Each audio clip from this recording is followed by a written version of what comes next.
Knighthood in popular culture is nothing new. We often look at knights linearly. They protect kingdoms, villages, and towns. They act as lords of the land sometimes too, and oftentimes were in policing positions off duty. And of course, the Round Table. Knights of the Round Table was more than just a brotherhood, though.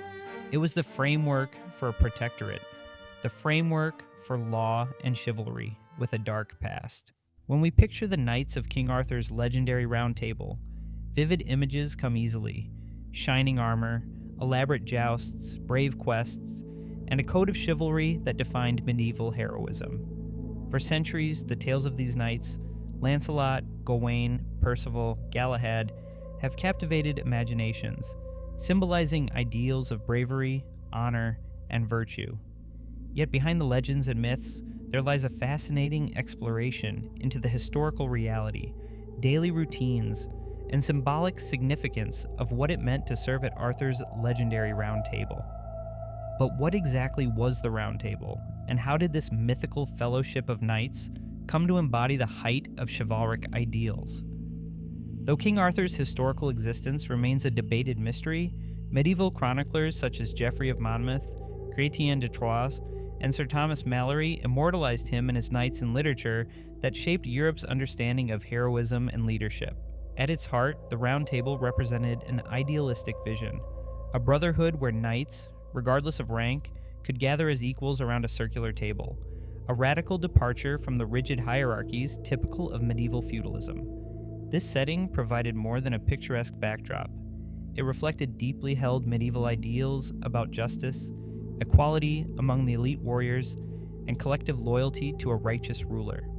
Over time, the Round Table became the symbolic center of Arthur's court, a physical manifestation of an imagined golden age, where personal virtue was as celebrated as martial skill. In this exploration, we'll uncover the daily realities and challenges that knights faced, the codes they adhered to, and the cultural and symbolic significance of their legendary fellowship. The origins of the Round Table are rooted deep in medieval legend, emerging prominently in literature from the 12th century onwards. Geoffrey of Monmouth first introduced a proto-version of the table in his Historia Regum Britannia, though it was later authors like Wace and Chrétien de Troyes who popularized the symbol. Wace, in his Roman de Bru, 1155, explicitly describes Arthur's table as round to eliminate arguments over status and rank, promoting the idea that every knight seated was of equal importance. A remarkable notion in an era dominated by strict social hierarchies. The symbolism of the Round Table was revolutionary. It represented unity, equality, and the collective commitment of Arthur's knights to noble ideals. Unlike traditional feudal courts where proximity to the king indicated importance, a circular arrangement meant no knight sat in a position of superiority over another. This visual symbolism resonated deeply with medieval audiences, reflecting broader societal aspirations toward justice and fairness. Moreover, the Round Table became an emblem of moral and spiritual unity. Each knight seated was sworn to uphold principles that went beyond mere martial prowess: truthfulness, generosity, protection of the weak, and unyielding loyalty. Knights like Galahad and Percival embodied spiritual purity and quested for the Holy Grail, demonstrating that chivalric virtue involved spiritual as well as physical trials. Over time, the Round Table thus evolved from a physical artifact into an idealized representation of chivalric brotherhood, deeply embedded in European cultural consciousness. Becoming a knight of Arthur's Round Table was no casual undertaking. The journey toward knighthood was lengthy, arduous, and strictly defined by custom and tradition. Typically, a young noble boy's training began around the age of 7 or 8, when he would leave his family's estate to serve as a page in the household of another lord. This early stage emphasized discipline, obedience, and courtly etiquette. Pages learned to read and write, understand basic Latin, serve at table, and master the intricacies of polite behavior, crucial skills for future knights expected to serve at Arthur's distinguished court. Around the age of 14, the boy became a squire, marking the start of intense physical and martial training. Squiring involved rigorous practice in swordsmanship, jousting, archery, horsemanship, and battlefield tactics. Squires accompanied knights into battle, caring meticulously for their armor, horses, and weapons, learning through direct observation and participation in combat. Serving alongside experienced knights provided invaluable practical knowledge and instilled a strong sense of loyalty, discipline, and martial valor. Only after years of proven service, usually in their early 20s, could squires hope for formal knighthood. The knighting ceremony itself was a deeply symbolic ritual involving prayer, fasting, and overnight vigil in a chapel, reflecting the spiritual dimensions of knighthood. The ritual culminated in the ceremonial accolade, a gentle strike on the shoulders with a sword, symbolizing the formal passage into a community bound by shared ethical and martial standards. Newly minted knights swore oaths of allegiance to their liege lord, promising to uphold the virtues central to the Round Table's code: bravery, justice, generosity, and fidelity. In Arthurian legends, joining the Round Table required more than just prowess. Knights had to demonstrate exceptional courage, moral integrity, and spiritual purity, qualities rigorously tested through quests, battles, and trials. Thus, while all knights followed similar paths to knighthood, those selected to join Arthur's elite fellowship represented the pinnacle of chivalric ideals, exemplifying both martial skill and profound virtue. Despite their legendary adventures, the daily life of a Round Table knight wasn't spent constantly slaying dragons or embarking on quests. Much of their time was devoted to the formal routines and intricate politics of Arthur's court. Camelot, often envisioned as the seat of this legendary kingdom, was not just a castle. It was a ceremonial stage, filled with ritual, feasts, and formal deliberation. Life at court was a constant performance, a tightrope walk between public honor and personal conduct. Knights were expected to embody decorum. They wore ornate armor in tournaments, fine clothing at feasts, and spoke with calculated eloquence in courtly debate. Participation in Arthur's courtly life meant constant vigilance over one's reputation. Gossip, offense, or failure to meet expectations could tarnish a knight's honor, a social currency arguably more important than land or wealth. One's position at the Round Table came with visibility, and with visibility came scrutiny. Their responsibilities were vast. A Round Table knight was expected to provide military leadership during times of war, arbitrate disputes among lesser nobles, and serve as a living example of Arthurian virtue to the kingdom's subjects. Knights were role models, and the eyes of squires, pages, and commoners were always watching. At tournaments, they displayed their prowess. At feasts, they were measured for generosity, and at court, they were expected to offer wise counsel or poetic discourse. Even leisure was ritualized. Hunting, falconry, chess, and music were all conducted in ways that reflected rank, intellect, and refinement. Knights didn't simply pursue excellence in combat. They were expected to cultivate all the qualities of the ideal courtly gentleman: articulate, literate, and capable of upholding the aesthetic and ethical ideals of chivalric life.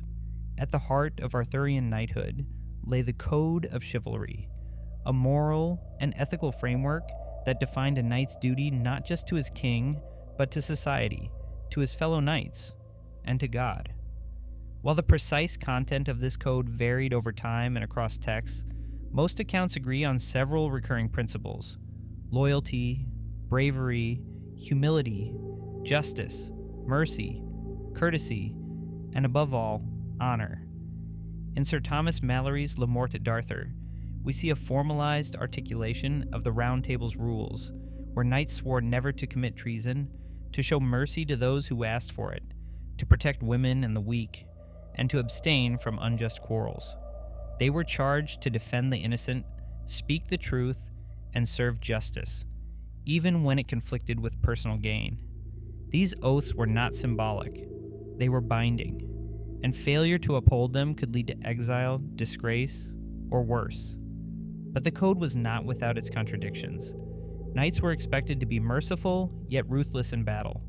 They were sworn to honor women, yet tales are filled with moral tests involving romantic temptation, betrayal, and vengeance. The internal tension of these expectations between piety and pride, love and duty, became a driving narrative force in Arthurian literature. For Knights at the Round Table, adherence to chivalry wasn't just about earning glory, it was about spiritual and social survival. A single lapse in judgment could unravel years of service. Some knights, such as Sir Gawain, struggled openly with the weight of their vows, and stories often depict the painful complexity of upholding the code in morally gray circumstances. In this sense, the Round Table served not just as a council, but as a crucible, constantly testing the hearts and honor of those who sat at it.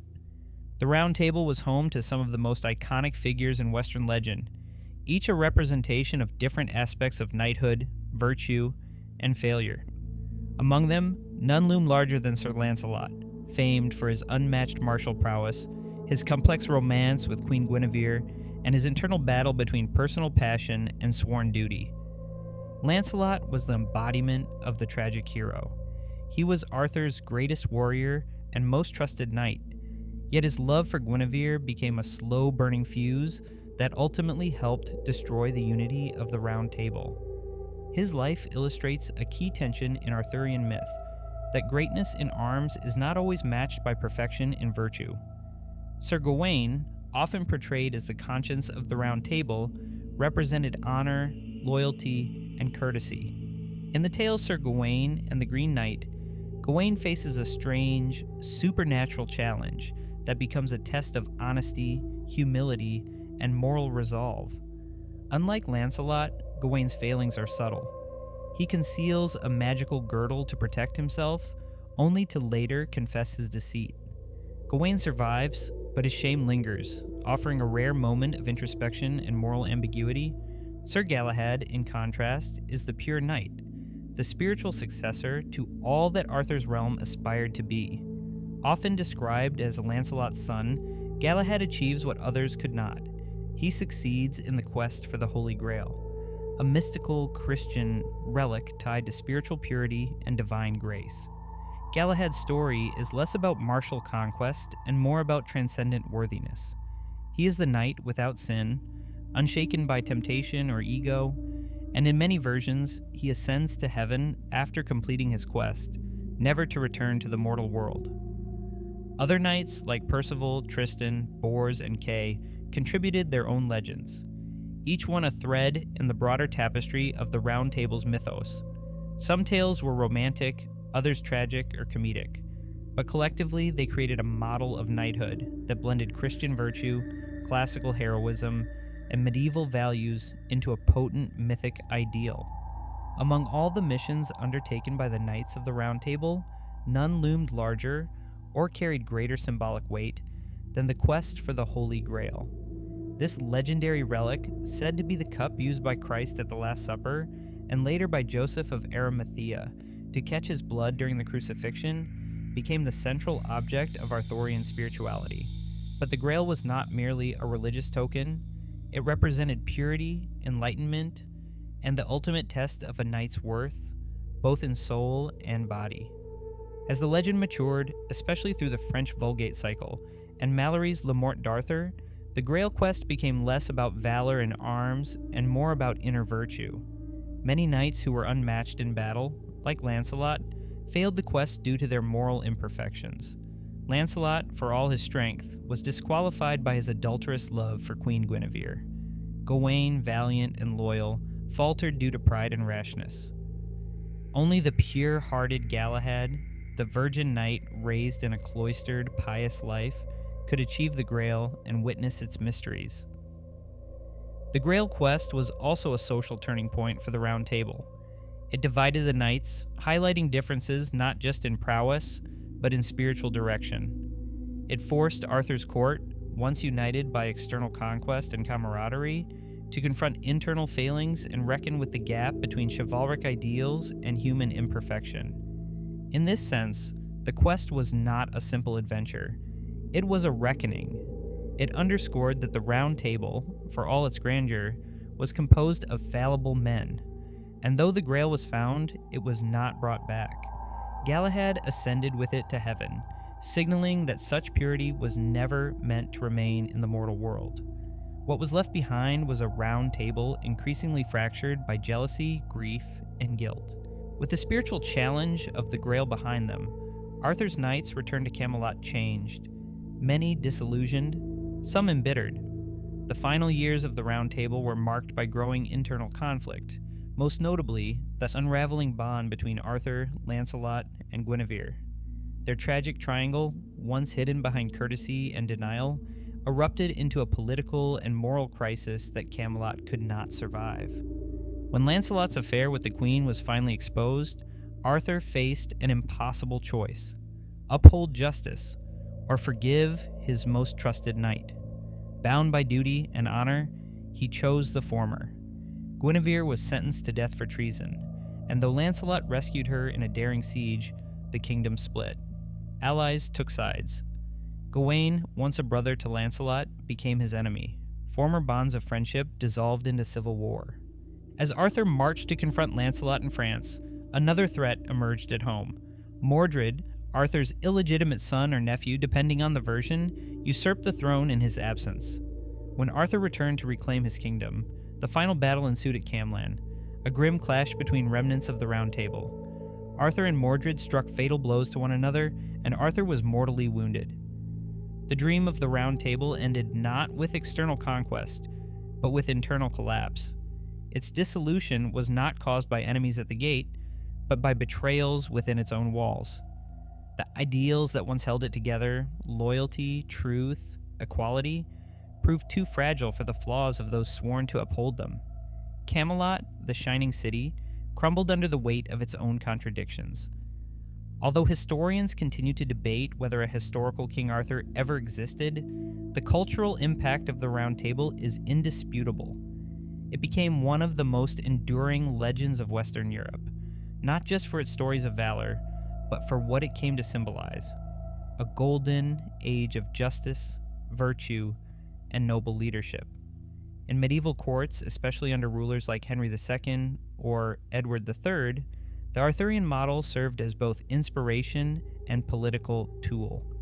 Monarchs emulated Arthur's court, commissioning round tables for tournaments and attempting to position themselves as heirs to the Arthurian ideal. Even today, an enormous stone table hangs in Winchester Castle in England, once believed to be Arthur's own.